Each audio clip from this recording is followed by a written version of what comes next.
This is Joshua Hart here for Seconds Out. We're in London, launch press conference and a carnage one. Kalle Sauerland, what do you make of that? Whew. It's what Misfits does. It brings big fights like this together that traditional boxing can't really make. So, yeah, no, listen, it was a fun fight to put together. Been some fun negotiations, but to see it all up here today and to surprise everyone on Sunday. Darren Till coming over to this world from obviously being a UFC legend.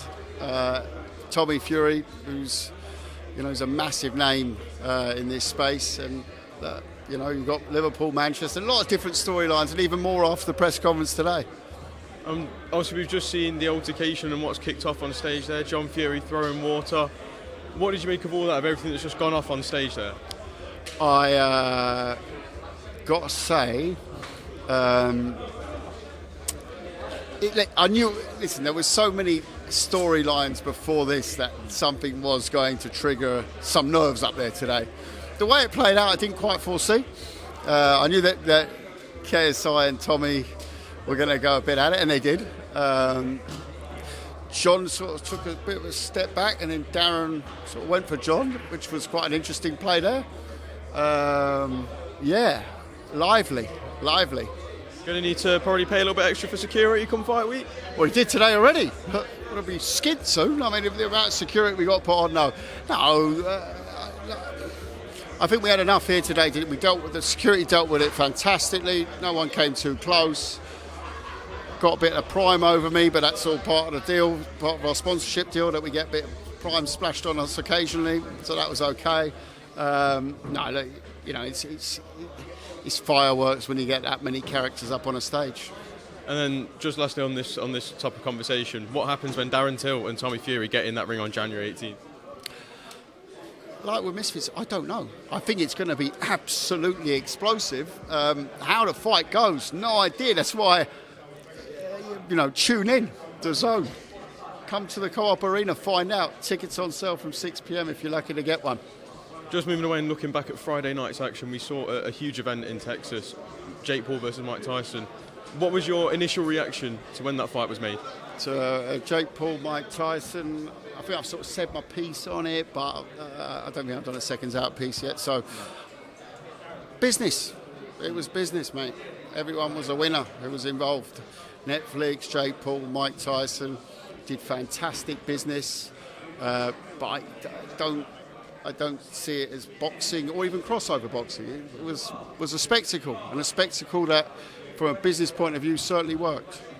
What do you make of Mike Tyson saying that he wants to fight again, and then in that process? I thought that was like a moment there where I thought, this can be quite, for an old Tyson fan like myself, and I think a lot of us in our 40s who sort of grew up watching Tyson, remember those big Tyson nights. I thought there's going to be a bit of a lump in the throat moment. I thought he's going to, obviously say it's over, but he didn't, which is, I don't know how I feel about that. I'm not sure who else he wants to fight. He'd had a look at Logan, but Logan didn't really look like he fancied it. I don't know. Obviously, Logan did respond and said that he would effing kill Mike Tyson. When you hear things like that getting said in a boxing ring where we know it's not the safest place to be, what do you make of comments like that? Listen, first of all, it's, as a quote, terrible, but in the humour that they were smiling at each other, you've always got to put that into perspective, that it's tongue-in-cheek, yeah? But as a quote, of course, not good at all. But if you and me have a conversation, it also depends on how that conversation takes place. So if I say something bad to you, that we're reading a quote and me and you having a laugh about it, it's a bit different, isn't it? And just looking at for Jake Paul's future, who do you want to see him go and face next? Who I would like Jake Paul to fight next? I'd love him to fight KSI next, but there's always the weight, there's always this. It's always different things. He looked very heavy at the weight. I think he'd be advised whoever he fights next is to come down in weight. Just look very slow.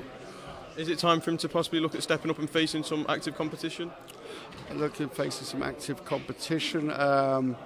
Mate, this is a guy who has just made a lot of money. So What should I advise him to go fight a journeyman for $2,000 a round?